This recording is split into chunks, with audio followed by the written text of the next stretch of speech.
सुहानी ने अपनी आंखें सिकुड़ कर उसे देखते हुए कहा, तो और क्या चाहिए आपको? बहुत कुछ। यह कहते हुए उसने सुहानी को कमर से पकड़कर अपने करीब लाकर कहा, मुझे जो चाहिए वह तो मैं ले ही लूँगा। यह कहते हुए वह उसके होठों की तरफ बढ़ने लगा। उसका छूना सुहानी को सेंसलेस कर दे रहा था। वह फिर से अपने होश खो बैठी थी। वह अपनी आंखें बंद किए उसकी बाहों में खड़ी थी। दोनों के होठों के बीच सिर्फ आधे इंच की दूरी थी। इससे पहले कि दोनों उस दूरी को मिटा पाते कि तभी शिवी ने अंदर आते हुए कहा, भाभी वह शिवी इतना ही बोल पाई थी कि तभी सुहानी और कियान को इतने करीब देखकर उसके शब्द उसके गले में ही अटक गए।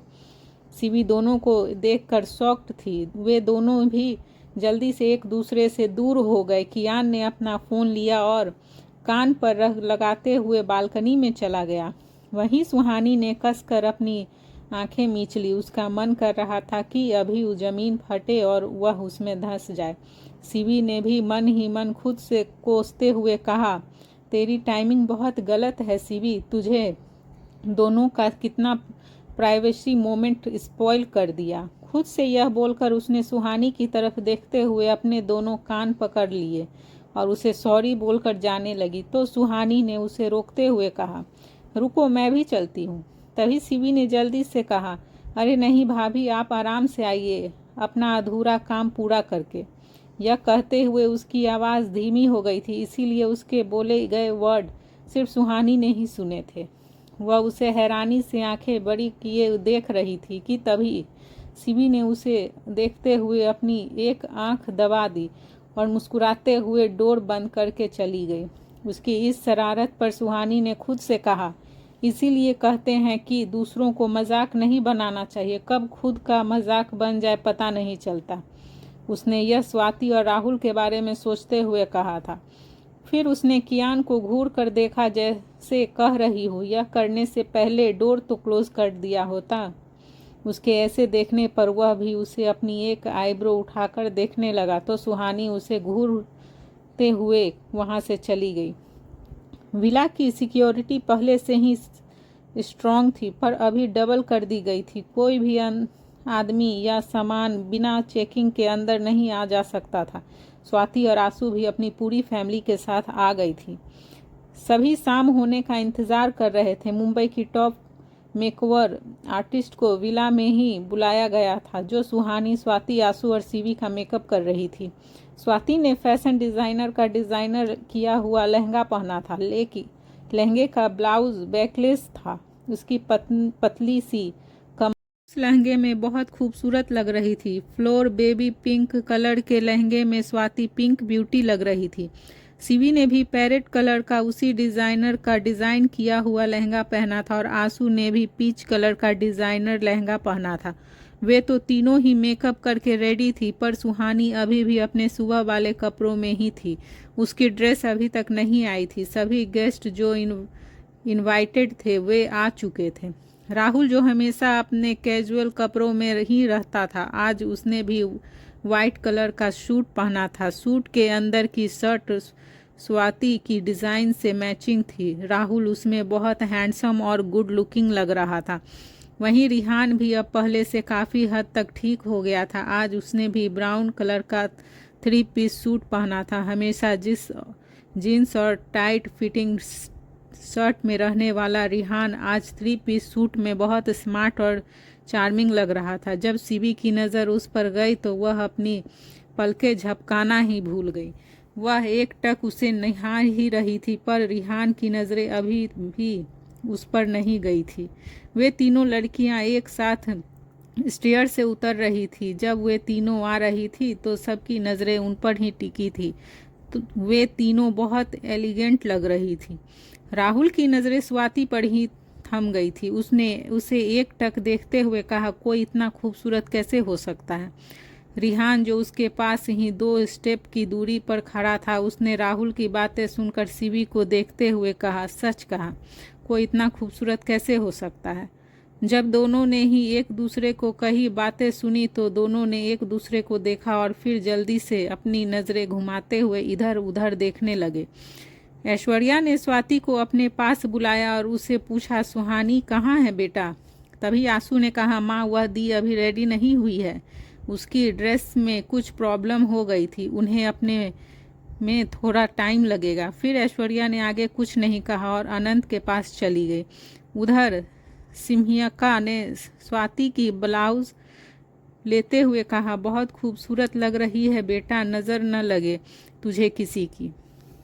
यह कहकर उसने अपनी आंखों से काजल चुराया और स्वाति के कान के पीछे नज़र का टीका लगा दिया।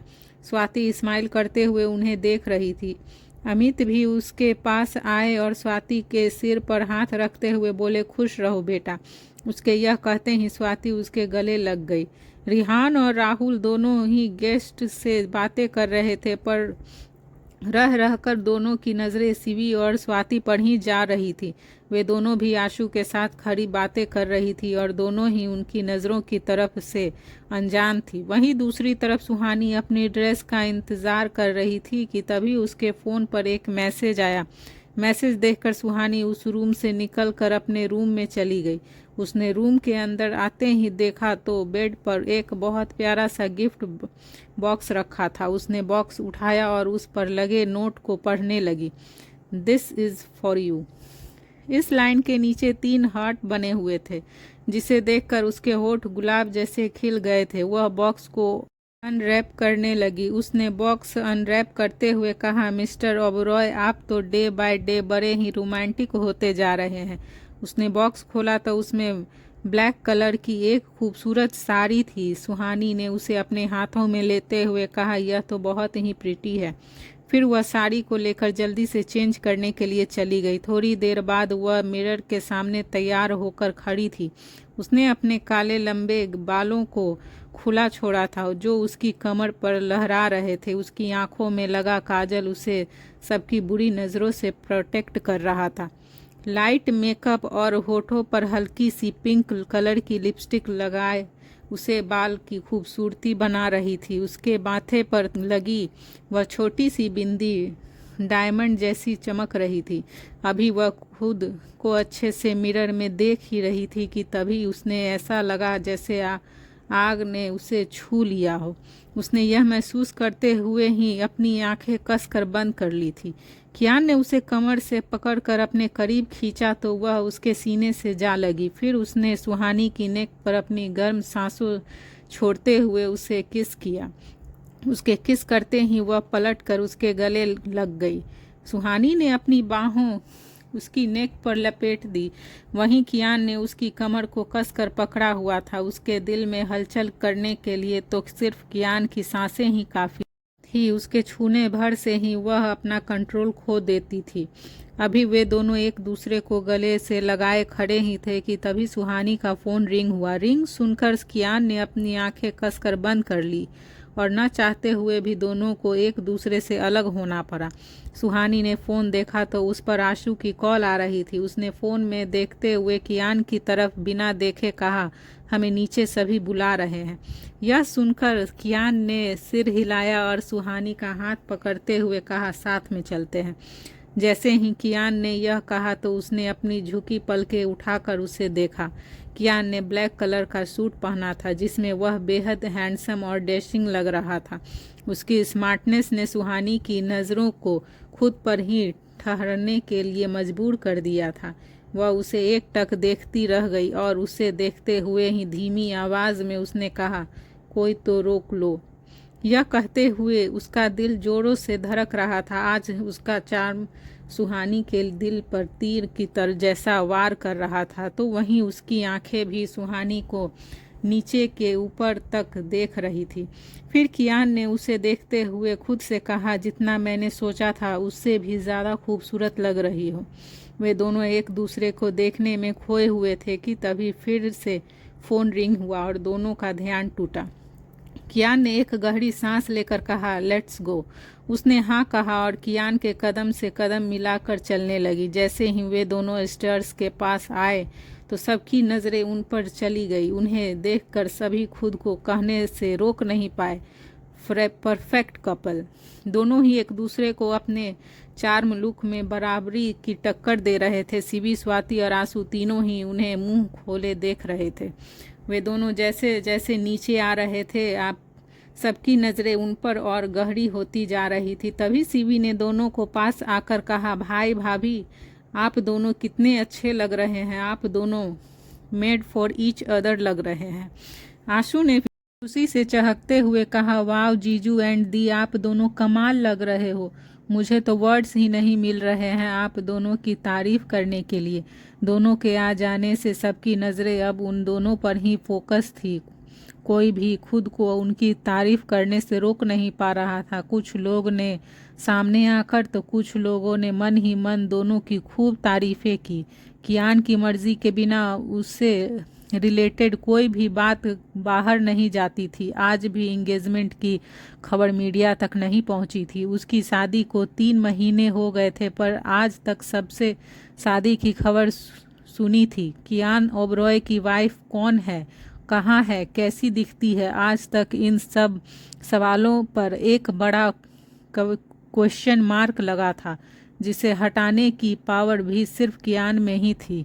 वह केवल एक नाम नहीं था, दहशत था जो सभी लोगों के अंदर डर बनकर बैठा हुआ था। वह अच्छे के लिए अच्छा और बुरे लोगों के लिए उसकी सोच से भी ज़्यादा बुरा था। उसके अगेंस्ट जाने की किसी में भी हिम्मत नहीं थी।